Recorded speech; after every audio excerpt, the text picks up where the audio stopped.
Hey everybody, it's been way too long. I feel like Casper the friendly ghost. Try to be friendly, sometimes I'm not. I was trying to put together a list of things to talk about because it's been so long, right?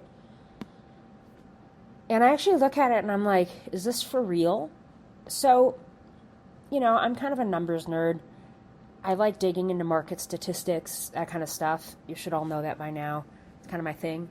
So, for me, if I was told like, hey, CPI numbers coming out on Tuesday or employment is coming out Thursday, I was like, this is awesome. I can't wait for it to come out. We'll see how it hits the market, all that stuff. So CPI, Consumer Price Index, right? Inflation. That's the kind of stuff that I used to look forward to seeing, right? Because it was important. Well, folks, CPI did come out today. We'll talk about that in a minute. You know what? The CPI and employment and all this stuff, they've been trumped. Pun intended, but seriously? Venezuela, Greenland, Epstein files, Jerome Powell, it's like a soap opera, you guys. So I'm just going to go through some high-level stuff. And again, I always try to put humor into it because life's too short. We all need to smile and laugh. But also provide some background and hopefully factual information on kind of where we're at and whatever. So I'm going to start with CPI because it's awesome. So that's the Consumer Price Index, right? It is a measure of inflation, so it's a percentage number that says, how about things like groceries, gas, travel, all that kind of stuff. What are the prices today for this month? And how does that compare to that exact same month a year ago? So overall, if you include everything, it was up 2.7%, which, in the grand scheme of things, everyone's like, okay, not bad. If you dig into those numbers, right, to me, you dig into those numbers, and that's what tells the story. So the 2.7 is a weighted average of everything that falls below it, right, of the list. And if you look at it, what are the things that were kind of the high points, right? So the over 2.7%. Things like meat, eggs. Maybe we should all be more vegetarian or do more meatless Mondays, but, do them Tuesday, Wednesday. Because fruits and vegetables, they were below the 2.7%. What else? Gas pipeline stuff, natural gas. I don't know if you guys, so I live in Colorado, right? So my electricity bill, power, gas prices are insane. And they keep changing how they are charging for it. So I don't know if you guys have ever heard of time of use rates, TOU. So it basically says, okay, during the times of the highest demand for power, usually it's just electricity, but we're going to charge you more because I don't want you using power. So here, it used to be the morning until about 3 in the afternoon, lowest rates, 3 to 7, don't do it. Try not to do too many loads of laundry. They switched it. So now, that high point of expensive utility power usage is from 5 to 10 every weekday. Weekends are different, holidays are different, right? Totally makes sense. I know you don't want everybody on the grid at the same time, but come on, man. But I don't know about you, natural gas prices, for me, because that's how I heat the house with gas, kind of expensive. So that's higher. It was funny. When I looked in it, it said non-alcoholic beverages and materials were up 5 or 6%. What's a non-alcoholic material? I don't know. I don't know what that means. Anyway, so there's the CPI. Nothing really that exciting. No one really got happy or upset about it. Here's one little wrinkle in it, though. So remember that really amazing government shutdown for 6 weeks of basically all of October and the beginning of November? Well, here's the issue, is that they were not collecting data during that time. And so they needed to make some assumptions on what happened to prices during that shutdown. So what was their assumption? They assumed that things were flat. How do you guess, right? Do you go line by line and say, well, maybe this was up 6%, this was flat, this was up 2%? No, they didn't do that at all. They just zeroed it out across the board. So what people are saying, and we'll see, everyone has their opinion, is that this 2.7 is not really real. So let's see what happens in a couple of months once we have some more data, because for 6 weeks of the shutdown, it was assumed that prices stayed flat. And we know that's not true. But anyway, that's kind of the fun little wrinkle, interesting crap on CPI. What else? So, do you ever okay, if you haven't watched the movie Groundhog Day, you probably should with Bill Murray. It's just one of the classics.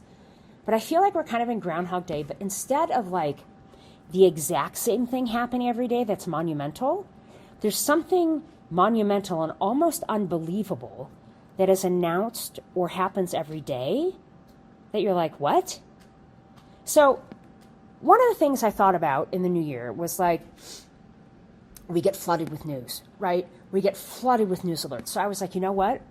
I got to take it down. I do need to know what's going on, right? From my own portfolio and just from my own knowledge. You got to stay abreast of what's going on. But it was getting out of control. So I was like, you know what? There was one day I was like, nope, not turning on the news channels.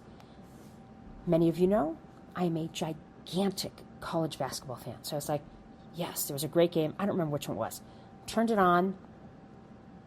I kid you not, within about a minute or two, breaking news. And I'm like, I just want to watch basketball.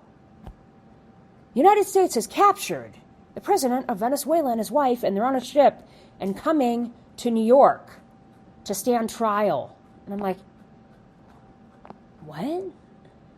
We did what? We captured the president of another country and he's on a ship coming to the United States? Seriously? Right? And then, how does it relate to the financial markets? Then you're like, holy crap, let's dig beneath the surface. What's going on here? Right? Oil. Venezuela controls I think it's about 20 to 25% of the overall world's oil reserves and supply. I should say supply. That's a lot, guys. And Trump is like, you know what?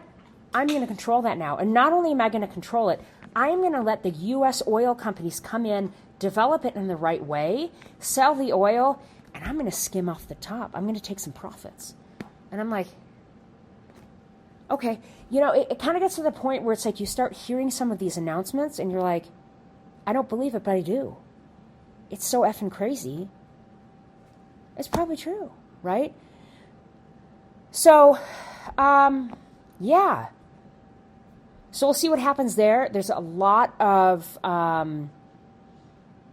language out there between Trump, the administration, different state officials, the officials in Venezuela themselves, that is contradictory in terms of who's going to run the country, how long is going to be run that way, what is the U.S.'s involvement. Obviously, Trump had a ginormous meeting at the White House with all the executives of the oil companies, some saying, oh my gosh, this is not even investable. But anyway, so that's one little macrocosm of stuff going on, right? So let's set that aside. But how are the markets reacting? Look at the oil names. But none of this, I don't know if it could be predicted, but obviously the U.S. oil names are in play. Who's going to partake? How expensive is it going to be from the CapEx perspective and R&D? What does it mean for their profits? So much is unknown. But if you're really interested in that, look at it. I think the Venezuelan stock market, the equity side, is up 130%. It's crazy. I personally, I don't invest in very specific foreign stock markets. I will to the extent that I am invested in an ETF or a group of stocks, and one of those stocks happens to be of a company situated, but I don't specifically look up the Bovespa or whatever it is in different countries and invest directly. I don't do that. Not smart enough to do that. So that's Venezuela. Let's put that aside. And then it's like, oh my gosh, Greenland. I know it's been around for a while, but it's like, let's just take Greenland. Denmark kind of owns it, but sounds cool, right? Well, why? Why is this administration so keen on owning Greenland? They say it's for security reasons. And then you think, okay, well, because of the situation and where it's located, blah, blah. Well, let's think about this. So we talked about this in the past. Semiconductors. specialized batteries, all this stuff, they require certain materials that are so rare. They call them rare earth materials, right? And teeny tiny amounts of them, but they're really hard to find. And the vast majority of those rare earths are where? They're in China. And so China has a chokehold on those rare earth materials. And if we want to be the leader in semiconductor manufacturing, as our administration is talking about, next generation storage technology or batteries, but more so semiconductors, we need, United States companies need direct access to these rare earth materials. And China is playing games in terms of, we're going to cut them off. You're not going to have supply. Well, why are they doing that? Because of the tariff situation, which I'm not going to go into again, right now, at least. So, what's in Greenland? It's not a trick question. Rare earth materials. Not to the extent of what they are in China, but they're there. Interesting, right? Security. Well, yeah, access to rare earths. Here's the issue, people. First of all, it's like not a lot of people live in Greenland. There's a reason why, right? It is estimated that the vast majority of these rare earth materials are under as much as a mile of ice. So extracting those rare earth materials not only is next to impossible, but even if it could be done, it would be so expensive, right? You have to get through all of that ice and then find the rare earths. So,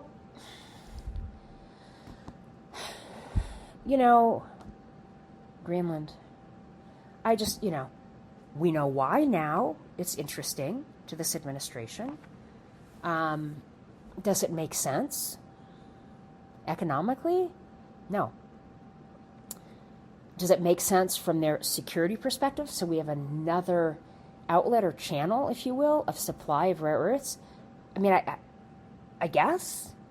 But another crazy town, right? But not, because that's the world we're living in. I'm going to talk about one more, and then I'm going to go. And then I'll try to do this more frequently. Our little friend, Jerome Powell, right? Head of Federal Reserve. It never ends. This guy, man, talk about being attacked over and over. And remember, Federal Reserve's independent. We want them independent. They can set interest rates irrespective of who is running the government, what party. These guys are independent. They look at data. They run their numbers. We've talked about this, right? That is their job. Well, hello. A couple days ago, it looks like it was announced that there's a criminal probe specifically into Jerome Powell, right, for perjury, claiming that when he was testifying before Congress last summer, that he lied. Did he lie about interest rates? No. Did he lie about unemployment or how the Fed works or the models they use to do their day-to-day job? No. Anything critical? No. You know what the White House is focused on, and Trump specifically? The Federal Reserve headquarters. So Trump is claiming, and the woman who brought this, I don't remember her name, but the congressperson who brought this criminal probe into life, they're claiming that the Fed's headquarter renovation, which is budgeted at $2.5 billion, which, by the way, this is so wacky, but it was approved by Congress, so it's already been approved, right? They're claiming that Powell hid some things in there. He's trying to be sneaky, like he didn't talk about things like special elevators or VIP dining rooms or a rooftop garden. And so he lied. And first of all, this is unprecedented, right? To go after the head of the Fed. We all know what's happening here. Trump wants someone else at the head of the Fed. He'll get it. Jerome Powell's term expires very, very soon, right? So we'll get someone else. But no, not enough. So and then of course Trump is like, I had nothing to do with it. I had no idea. Really? Okay. Public comments about it, but And in an unprecedented move, And good for him, Jerome Powell posted a video, almost a 2-minute video in response, and said, hey, listen, I've worked under 4 administrations. I don't lie, I don't cheat, I don't steal. Again, no one's above the law, but I have done nothing. This is insane. This is all political targeting. It's weaponization, against me. This is BS, right? But it's like, that's the kind of stuff that I feel I have to focus on these days. It's not the wonderful CPI. It's not the unemployment rate that I think is so cool, digging into the numbers. None of that, right? Or like, who filed for unemployment insurance? What are their ages? How many people in the workforce? How many decided or opted out? To me, I know it's nerdy, but that's my dog. But that's what I find interesting. I don't like having to read through like a tabloid of soap opera stuff like you do we used to do. I don't know if they have them anymore. But at the grocery store, when you check out, and you'd be like, so-and-so is growing a horn and a third leg, and blah, blah. Like, oh, geez. And they'd have these really bad doctored pictures. Well, that's what I feel like it's like right now. But you have... It's my dog. But you have to... Rex. Dude, stop. But you have to take it seriously. So I'm in this push-pull personally where I'm trying to, absorb the news and understand it, see how it affects my portfolio, but at the same time, not get down the rabbit's hole of overanalyzing. Why is this person doing that? Why are they doing this? What's going on in Venezuela? Why would we ever want Greenland? What's next? What's going on with their drug boats in the Caribbean? Is anyone being shot and killed today? Are they fighting for their life? It's insane, guys. But anyway, portfolio-wise, market-wise, it's just a day-to-day thing, right? And I think in terms of economic data, because the government was shut down for that 6 weeks, we're just starting to catch up on that.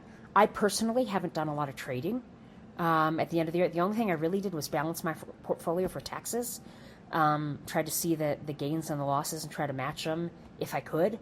But again, if you're paying taxes, it means you made money, so you did something okay. On that note, folks, I hope you all have a wonderful, is it Tuesday?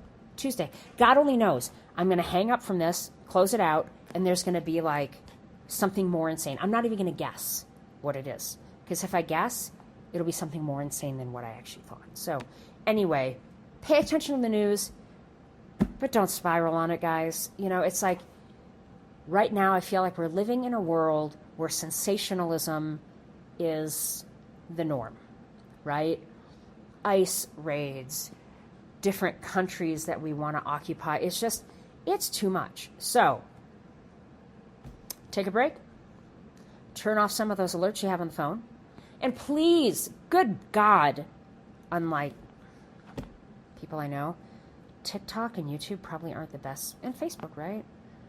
I mean, there are a lot of places you can say are probably not the best places to get your first source of information. So do your diligence, educate yourself, tune in, and have a good Tuesday. And I will try to be back more frequently and hopefully back to some economic stuff to dig in a little deeper to some numbers and explain and educate how some of that stuff works. But enjoy the rest of your day. Ciao, ciao.